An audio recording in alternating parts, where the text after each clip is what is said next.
గ్రామ పంచాయతీ ఎన్నికల్లో తమ కులానికి చెందిన అభ్యర్థికి మద్దతు ఎందుకు ఇవ్వలేదు అని వేరే కులానికి చెందిన అభ్యర్థి వారు ఏర్పాటు చేసిన వనభోజనాలకు వెళ్లినందుకు 1000 రూపాయలు జరిమానా విధించారు.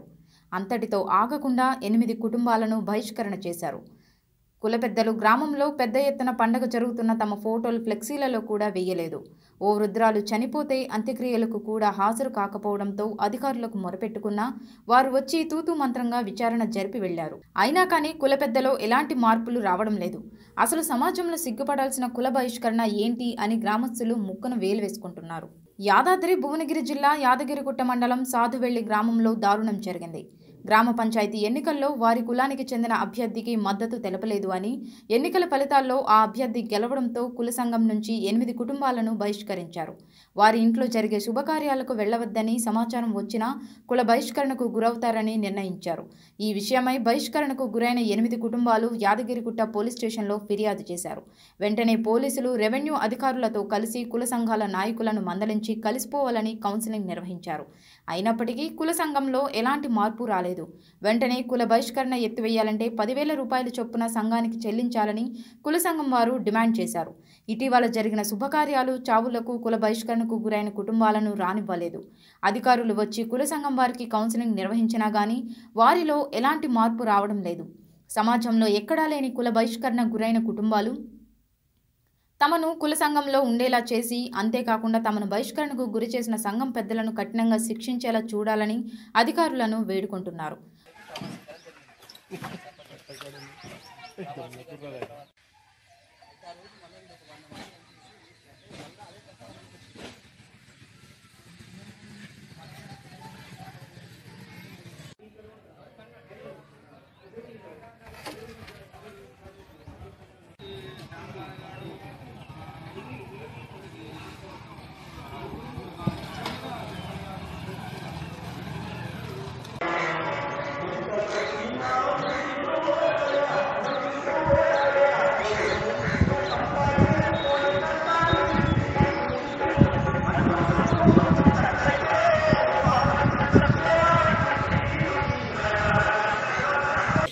గ్రామ సాధువెల్లి ఇక్కడ జరిగిన విషయం ఏంటంటే, గత గ్రామ పంచాయతీ ఎన్నికల్లో ఇక్కడ బీసీ వర్గం నుంచి కుర్మలో నుండి ఒక్కరు, ఇలాగే పద్మశాల నుండి కొన్ని క్యాండిడేట్ నిలబడ్డారు.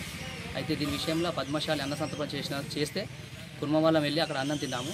దాని విషయంలో సర్పంచ్గా గెలిచినటువంటి మా కుర్మ సంఘం ఆయన ఇప్పుడు కుర్మ సంఘంకి రావాలంటే ఒక్క ఓటుకు, అంటే ఇంట్లో 5 ఉంటే 5 ఓట్లకు 50,000 చొప్పున మాకు కట్టి, ఈ సంఘాన్ని కట్టి మా కులంలో కలవాలి, లేదంటే కుల బహిష్కరణ చెప్పేసి మా 8 కుటుంబాలని బహిష్కరించారు. అలాగే ఏంటంటే ఇక్కడ ఇప్పుడు మొన్న రీసెంట్గా ఒక ఆమె చనిపోయింది. ఆమె పెద్ద కొడుకుని కూడా ఆయనతోని సపరేట్గా అది దినాలు చేయించారు. అలాగే కూడా మేము పిఎస్లో కానీ రెవెన్యూ అధికారులకు కూడా కంప్లైంట్ చేశాము. వాళ్ళు వచ్చి చెప్పినా కానీ వీళ్ళు వింటలేరు. ఇప్పుడు యథాతథంగానే ఉంది. కావున దీన్ని ఎవరి దృష్టికి తీసుకెళ్ళి మాకు న్యాయం చేయగలని కోరుకుంటున్నాం.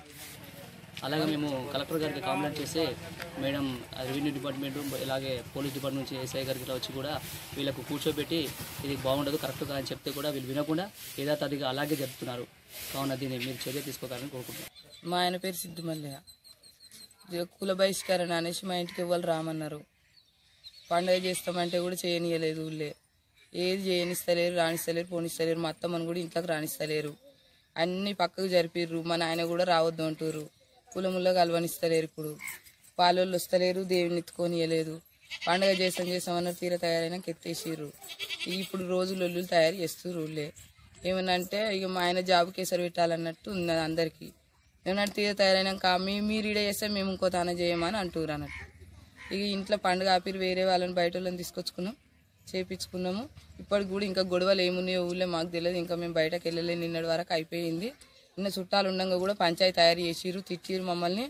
మాకు ఇంతవరకు ఏం కరెక్ట్ న్యాయం జరుగుతుంది. అందుకే పంచాయతీ తెస్తారు. మేము చేసింది లేదు. అందులో గురించి ఎలక్షన్లని ఓటేయమని వచ్చిర్రు. వేసామన్నాం. వాళ్ళు మా పాలోళ్ళే, మా అమ్మ వాళ్ళ పాలోళ్ళు. అన్న అవుతాడు ఆయన. సరే వేస్తామన్నాము. వేసినాక ఇంకో చాలా ఆయన నిలబడ్డాడు. ఆ నీళ్ళకి ఏమైందో తెలియదు మాకు. వేస్తామని చెప్పినాం. లాస్ట్ కోసం మీరు చాలోళ్ళ దిక్కే తిరిగిరని అట్లా పంచాయతీ పెట్టుకున్నా. మేము సపరేట్ కూకున్నాము. చాలోళ్ళ ఇంటికి పోయిన వాళ్ళకి దండగాని అన్నారు. మా పెద్దమ్మ తినొచ్చిందని ఒక కారణం చేత మా పెద్దమ్మలను బహిష్కరణ అని పక్కకు నూకారు. మా పెద్ద ఆయన రాంది ఎట్లా అనేసి మా నాన్న సంతకం పెట్టాను అన్నాడు. మా నాయన సంతకం పెట్టనంటే నా ఇంట్లో కార్యం ఉంది, మరి మా నాయన బియ్యం పోసేది ఉంది, మరి నా ఇంట్లో 12 అవుతాయి, దండగలైనా ఏదైనా మా నాయన రాంది వెళ్ళదు, మరి మా నాయనకు బంద్ అంటే నేను సంతకం పెట్టనని నేను చెప్పిన. అంటే మీ ఇంటికి కూడా రాము, మీకు పండుగ చేయమని ఊళ్ళో ఒగ్గాయని అన్నాడు. మేము 10,000 దండగ కట్టమంటారు, నేను చెయ్యాను, బయట రోజులు తీసుకొచ్చుకున్నా చేయనీయమని అన్నారు మాట. అన్నాక మళ్ళీ అటు ఇటు మాట్లాడితే బయట ఊరోళ్ళు లాస్ట్కు మేము చేస్తాం మీరు చేసిన తప్పేం లేదు కదా అని అన్నారు. వాళ్ళు బయట ఊరోళ్ళు వచ్చి చేసినా కానీ కొంతమంది మా ఇంటికాడ ఊరంటే నిలబడరు, చాలా మంది నిలబడ్డా ఇల్లు పట్టించుకోలే, ఒగ్గోళ్ళు వేరే ఊరోళ్ళు చేసిర్రు పోయిర్రు. నిన్న కూడా పంచాయతీ పెట్టుకురు వచ్చి కొంతమంది, ఇక అట్లా కూడా మేము ఏమనలేదు. ఈ ఎలక్షన్లో పంచాయతీకి మా దాన్ని తలిగిచ్చిర్రు, సంతకం పెట్టేదాకా పండుగ చేయమన్నారు. సంతకం పెట్టినాక కూడా ఒక కులం మనిషి రాలే, పాలోళ్ళు రాలే, మా అత్తని రాణిస్తలేరు, ఎవ్వరిని రాణిస్తలేరు, మొత్తం పక్కకు నూకిర్రు. నేను చేసిన తప్పేందంటే చెప్తలేరు మళ్ళా. ఇక ఇంతవరకు ఒక్క మనిషి కూడా మాకి ఒక్కలే పండగ చేస్తే, వారం నుంచి వెళ్ళి అస్తరకారు చేస్తానికి కూడా ఉప్పరోళ్ళు వస్తే వాళ్ళని కూడా ఆపిర్రు. పెయింట్ వాళ్ళు వస్తే ఆగమే, ఏ పని చేయనిస్తలేరు, ముందడి కొనిస్తలేరు, రానిస్తలేరు, ఎవ్వరు నిమ్మ పక్కకే నొక్కుతారు. మొత్తం ఏమనంటే మా నాయనకు విడిపోవాలని చెప్తారు, తల్లిదండ్రులే రావద్దు అంటారు. కులంలో చిట్టి పైసలు ఉన్నాయి, మా 10,000 అవి ₹1 కూడా ఇవ్వలే. వాళ్ళే తీసుకుని మమ్మల్ని విలువ కూడా విలువలే. ఈయన దగ్గరనే ఉంది ఎదురుగానే, మరి ఒక్క మాట కూడా పిలిచి మరి తీసుకోమని కూడా అనలే. మళ్ళా వాళ్ళే తీసుకుని పోయారు. మేము అట్లా కూడా సపరేట్గా నవ్వుకున్నాం. ఇప్పుడు ఏమంటే పంచాయతీ మా మీదకే వస్తుందని కూడా అట్లన్నా ఎట్లన్నా మా మీదకే వస్తుంది. ఇప్పుడు ఏమనంటే మా నాయన వస్తే రాము అన్న కింద ఉన్నది. మా తల్లిదండ్రులు ఎన్ని రోజులు ఆపుతారో నాకు కూడా తెలియదు. మా నాయన రాంది తెలియదు నాకు, మా నాయన రాంది తెలియదు. ఇంకా వాళ్ళు ఏది చేసినా నా భర్తకి ఏదైనా, నాకేదైనా, మా ఇంట్లో ఎవరికి ఏదైనా వాళ్ళదే బాధ్యత. ఇప్పటి వరకు ఏమనలే కానీ ఇప్పుడు ఏదైనా వాళ్ళదే బాధ్యత. నా మీదకి ఎవరు పంచాయతీ వచ్చినా నేను ఇప్పటిదాకా కేసు పెట్టలే కానీ ఇప్పుడు పెడతా. ఇక నేను సాదివెల్లి కుల సంఘానికి అధ్యక్షుడిని, పేద మనిషిని. ఇప్పుడు ఏదో కులం కట్లు, కులం బహిష్కరణ అంటున్నారు కానీ అదేం లేదు, అదంతా ఏం లేదు. ఏదో కలిసికట్టుగా గెలిపించుకున్నాం, అందరం కలిసి ఉందామని అనుకుంటున్నాం. కాకపోతే 2-3 అట్లా విడిపోతున్నారు, వాళ్ళ ఇష్టం. కానీ అందరం అయితే కలిసి ఉందామని అనుకుంటున్నాం. కూడా ఏదొద్దు, కలిసి ఉందామని అంటున్నాము. ఇప్పుడు లేని తోటి ఎత్తుకొస్తున్నారు కానీ ఎత్తుకొచ్చినా అందరం కలిసి ఉందామని అంటున్నాం. మేము ఇప్పటికి కూడా 10,000 లేదు, 20,000 లేదు, ఏదో 1,000 అన్నం తినడానికి దండగలు వేసిరని అంటున్నారు. అదంతా కాదు సార్, బహిష్కరించలే. మేము అట్లా బహిష్కరించలే. వాళ్ళు అంటున్నారు కానీ వాళ్ళు ఏదో సర్పంచ్కి గిట్టక ఒక్క ఇల్లు 2 ఇల్లు వాళ్ళు పెద్ద పొడిగించుకుంటూ పోతుంటారు. కానీ అంతకు మించి ఇక్కడ ఏం లేదు. మా ముందటికి రమ్మని అందరం కలిసి ఉందామని అనుకుంటున్నాం మేము ఇప్పుడు. ఇప్పటికి కూడా వాళ్ళు ఎవరన్నా అట్లా వన్ సైడ్ వాళ్ళు పోతున్నారు కాబట్టి వాళ్ళు వస్తే ఇప్పటికి అందరికీ కలిసి ఉంటాం. మేము ఇప్పటికైనా కూడా కలిసి ఉందామని కోరుకుంటున్నాం మేమైతే. మా సాల్వేలిలో ఇటువంటి మరో వచ్చిండు ఒకసారి. ఒక కులపాయి ఇంట్లో ఒక పెద్ద మనిషి జరిగిపోయింది. ఆ జరిగిపోయినప్పుడు మేము అందరం పోయి సాగు చేద్దామని అనుకుంటున్నాం. మా మీద రిపోర్ట్ చేసిరట, కలెక్టర్ దాకా పోయిందా, అది ఎవరికి పోయిందో మాకు తెలియదు. మాకైతే ఎంఆర్ఓ వచ్చిండు. ఎంఆర్ఓ వచ్చే వరకు మేము బస్ స్టాండ్ కాడ ఉన్నాం. అందరం అప్పుడే టైము 9 గంటలకు ముసలి చచ్చిపోయింది, 10 గంటలకు అందరం పోదామని అనుకుంటున్నాం. ఆ తప్పుడు ఇన్ఫర్మేషన్ ఎవరు ఇచ్చారో కానీ మేము మాత్రం అందరం పోయి సాగు చేద్దామని అనుకుంటున్నాం. సాగు వచ్చినాక కూడా ఎంబడే వాళ్ళతో పోయినాం. వాళ్ళ ఇంటికి పోయినాక ఆ చచ్చిపోయిన చిన్న కొడుకు, ఆయన ఒక గవర్నమెంట్ ఎంప్లాయీ, మీరు రానని మా దగ్గర మాకు కాగితాలు కూడా రాసుకుంటారట, అదట, మీరు ఇప్పుడు కూడా రాకుండా అవసరం నేనేం చేసుకుంటా అని మన ఎంఆర్ఓ ముందరనే అన్నాడు. మేము కూడా సరే ఇప్పుడు మందం అంటే అయితే మేము మాత్రం ఈ కార్యక్రమం చేద్దామని అనుకున్నాం. అంటే ఆయనకే అనుకున్నాం, పోయినాం, సాగు చేసినాం నిమ్మలంగా.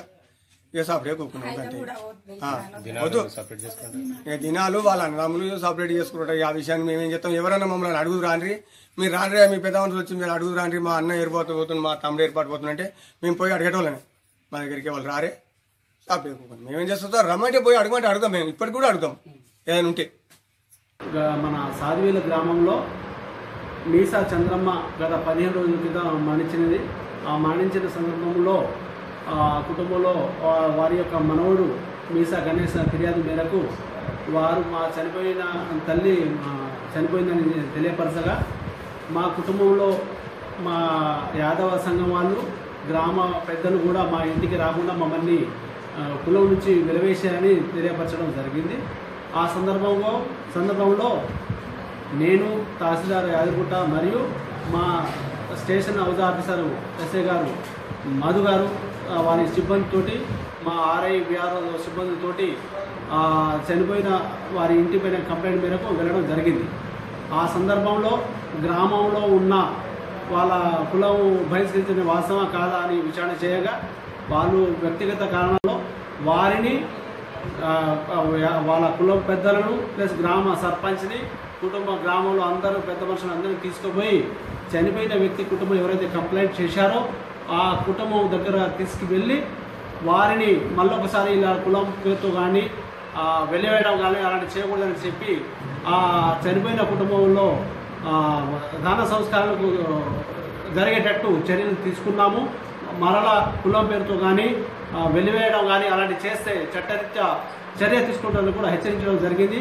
ఆ సందర్భంలో వాళ్ళు అందరూ కలిసిమెలిసి మన శవాన్ని తీసుకుపోయి దాన సంస్కారం పూర్తి చేశారు.